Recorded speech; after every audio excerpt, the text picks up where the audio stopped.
Grandma's Biscuits. Technically not exactly Grandma's Biscuits, but nobody even remembers that one, apparently. Sorry. So, you're going to need flour, self-rising. It doesn't have to be Golden Eagle. It can be White Lily, anything with a higher gluten content. Buttermilk, a cup of buttermilk. Half a cup of oil of some kind.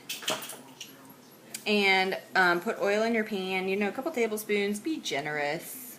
We like fat. We like grease. Your oven's going to go on about 500. Turn it on, heat it up. It'll be ready by the time your biscuits are done. So, about 2.5 to, I think the recipe calls for 2, but 2 1/4, 2.5, whatever. Extra flour makes it nice, easier to work with. And if it's too sticky, not enough flour, it doesn't really come together after you put it in your pan and you cook it. It doesn't fall apart into biscuits. It doesn't break off right. It just becomes like a blob of bread, which is good. It's fluffy, very fluffy, but it doesn't fall apart right. Okay, so make a well in your flour. Hergy. Hold on. Hergy.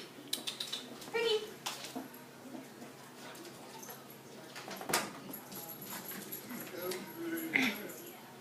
If he goes in my room, he ends up peeing on the floor. Okay, so pour your buttermilk in there and your oil. If you want to stir it, go for it. I think it's messier. The fat gets distributed better if you do it at the same time. Then you sort of blob it around with your fingers. It's really a wonderful feeling, but it does the job. And it's really fluffy. And once it comes together, don't mess with it all that much because it's like any dough. If you play with it too much, it's not as fluffy.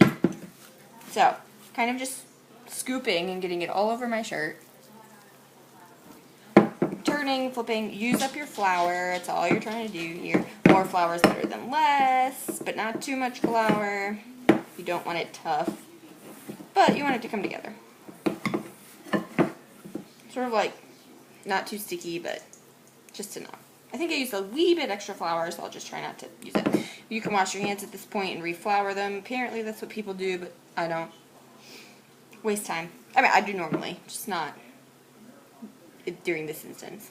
Okay, so you're going to end up with some dough in your hand. You kind of just make it into a biscuit shape. Plop it on its back, flip it. That way the top gets greased, and that's what makes it brown when you're cooking it. If your biscuits are browning and you didn't put oil on top, take them out. They're burning. You can smell it. Leave it. He likes the cat. Oh, Anita, making Pioneer Woman cinnamon bread. Stop what you're doing and make it after you make the cinnamon rolls. While it's all rising, because it takes 3 hours for everything to rise, you can do lots of cardio. But it's delicious. Leave it! The amount of flour you use is going to determine how many biscuits you have, or, the size of your biscuits, I suppose. But mine are normal size, I would say, and it takes about most of the pan. Have them touching in the pan. They tend to cook better when they're all touching.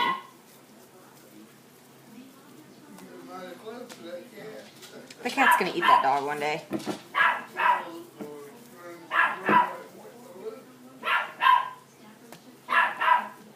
Okay, so when you have them all in your pan, kind of use your finger to punch them down, teeny bit, keeps them in the middle, like punch them in the middle. And when they rise a little bit before they cook, and they're really fluffy. Okay, so my oven runs cold, so I would say 500 about 12 to 15 minutes. And then, when they look golden brown, if you put fat on top, then they're done.